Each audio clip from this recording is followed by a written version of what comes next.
আল্লাহ রাব্বুল আলামিন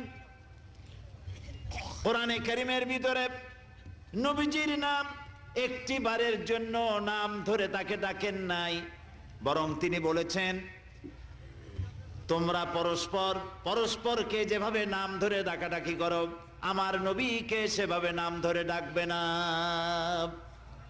আল্লাহ নিষেধ করেছেন আমার নবীর নাম ধরে ডাকবে না। সুবহানাল্লাহি ওয়া বিহামদিহি। এই পৃথিবীতে যত নবী আসছেন সমস্ত নবীরা হলেন এলাকা ভিত্তিক নবী, অঞ্চল ভিত্তিক নবী। এক এক এলাকার, নূহ আলাইহিস সালাম এক এলাকার, মুসা আলাইহিস সালাম আলাক এলাকার, দাউদ আলাইহিস সালাম আলাক আরাক এলাকার, এরকম এলাকা ভাগ ভাগ করা। কিন্তু মুহাম্মদ সাল্লাল্লাহু আলাইহি সাল্লামকে আল্লাহ রাব্বুল আলামিন কোন এলাকার জন্য নবী বানান নাই।